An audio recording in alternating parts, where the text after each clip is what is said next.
আমাদের হৃদয়ে এই ধারণা যে লাখ লাখ টাকা প্যান্ডেলে খরচ করে বিভিন্ন ধরনের গান বাজনা বাজিয়ে যেগুলো করা হয় আমরা ভাবি এটাই হলো ধর্ম। কিন্তু বাস্তবিক পক্ষে আপনি যদি চিন্তা করেন, আপনি যদি একটু উপলব্ধি করেন মা, এত কিছুর মধ্যে প্রকৃতপক্ষে ধর্ম নয়। বর্তমানে তো ধর্মটাকে আমরা ভাবি বিভিন্ন প্যান্ডেল করতে হবে, লাখ লাখ টাকা খরচ করতে হবে, প্রচারপত্র আদি বিভিন্ন কিছু করতে হবে, বিভিন্ন ধরনের গান বাজনা বাজিয়ে নৃত্য করতে হবে, এটাই মনে হয় ধর্ম। কিন্তু শাস্ত্র বলছেন প্রকৃতপক্ষে এগুলোর মধ্যে কোনো ধর্ম নাই, ধর্ম নাই এগুলোর মধ্যে মা। আজকাল আমরা কি করি মা, বিভিন্ন পূজা আসলে বিভিন্ন গান বাজনা বাজিয়ে আমরা নৃত্য করি। আমরা মনে মনে ভাবি বছরে কিছুদিন আসে আমাদের নৃত্য করতে হবে গান বাজনা বাজিয়ে, কিন্তু শাস্ত্র বললে প্রকৃতপক্ষে এগুলোর মাধ্যমে আমাদের কোনো মঙ্গলই হবে না, কোনো মঙ্গল হবে না। আর ধর্ম মানে তো মঙ্গল, তাহলে এটা কি এমন ধর্ম গো মা যে গান বাজনা বাজিয়ে মনে করলাম লাখ লাখ টাকা খরচ করে বিভিন্ন প্যান্ডেল বিভিন্ন ধরনের ডেকোরেটিং করে মনে মনে ভাবলাম এটাই হলো ধর্ম। কিন্তু বাস্তবিক পক্ষে আমরা যদি চিন্তা করি এখানে কোনো ধর্মই নাই। ধর্ম হলো হৃদয়ে মা।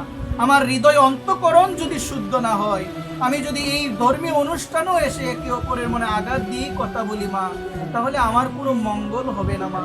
এই জন্য নিবেদন করে বলি ধর্মটা আমাদের ধারণ করতে হবে। ধর্ম মানে হলো যা ধারণ করলে মঙ্গল হয় আমাদের। কিন্তু বর্তমানে ধর্মটাকে আমরা অনেক কঠিন করে ফেলেছি, কিন্তু ধর্ম হলো অনেক সহজ যদি আমরা উপলব্ধি করতে পারি।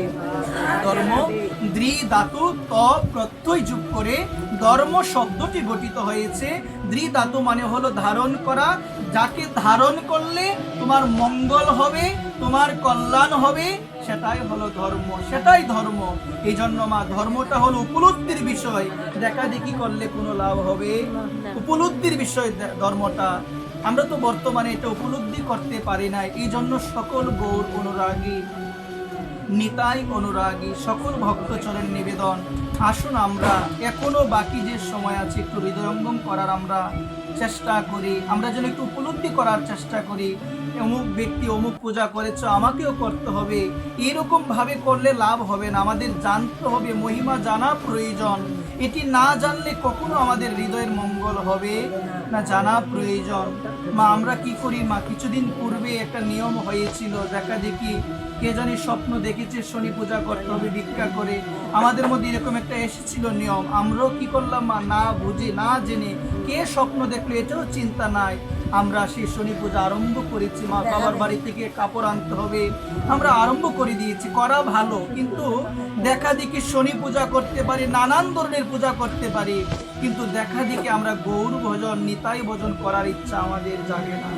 দেখা দেখি একটু প্রসাদ পাওয়ার, দেখা দেখি একটু কৃষ্ণ প্রসাদ পাওয়ার, একটু ধামে যাওয়ার, একটু ভগবত নাম গুণ কীর্তনের ইচ্ছা আমাদের হৃদয়ে সবার তো জাগে না। এই জন্য দেখা দেখি তুমি শনি পূজা করলে, বিভিন্ন পূজা তুমি করলে, কিন্তু দেখা দেখি তুমি গৌর ভজন কৃষ্ণ ভজন তুমি করতে পারলে না। নিবেদন করে বলি কলিযুগে জন্ম নিই যদি আমার নিতাই ভজন গৌর ভজন যদি আমার না হয়, এই জীবন আমার বৃথা হয়ে যাবে। এই জন্য সুধীবৃন্দ আপনাদের রাতুলো আতুলো চরণে আমি অধম নিবেদন করে বলি, আমাদের এখনো যে সময় আছে আমরা যেন হৃদয় থেকে এই বিদ্বেষটাকে দূরে সরাই, হৃদয়টাকে যেন একটু সরল করি। জটিল হৃদয়ে ভগবান কখনো ধরা দেয় না মা, ধ্যান প্রকারের শুনি মা, ধ্যান দিয়ে শুনি মা কথাটা। জটিল হৃদয়ে ভগবান কখনো ধরা দিবে না। হৃদয় যার যত সরল সেই হৃদয়ে ভগবান তত তাড়াতাড়ি উপস্থিত হবেন। এই জন্য বললেন প্রত্যেকটা জীবের হৃদয়ে ভগবান থাকলেও প্রত্যেকটা জীব সেই হৃদয়ে ভগবানকে তারা জাগ্রত করতে পারে না। ওই জন্য শাস্ত্র বললেন নিত্য সিদ্ধ কৃষ্ণ প্রেম সাধ্য কব নয়, শ্রবণাদি শুদ্ধ চিত্তে করয়ে উদয়। কৃষ্ণ প্রেম কৃষ্ণ ভাবনা সকলের হৃদয়ে আছে, কিন্তু সকলেই সে কৃষ্ণ প্রেমকে হৃদয়ে জাগ্রত করতে পারে না।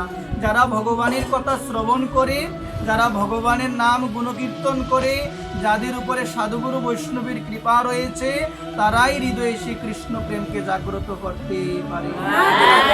এই জন্য নরোত্তম দাস ঠাকুর তার প্রেমভক্তি চন্দ্রিকা বললেন বৈষ্ণব হৃদয়ে সতত মই করি বিশ্রাম। ভগবান যদি সবার হৃদয়ে থাকে, এই জায়গায় নির্দিষ্ট করে ভগবান কেন বললেন, যে ভগবান কেন বললেন বৈষ্ণব হৃদয়ে সতত মই করি বিশ্রাম, কেন বললেন গোমা? শাস্ত্র বলেন সবার হৃদয় আছে, কিন্তু বৈষ্ণবের মতো সবাই হৃদয়কে পরিশুদ্ধ করতে পারে না, পারে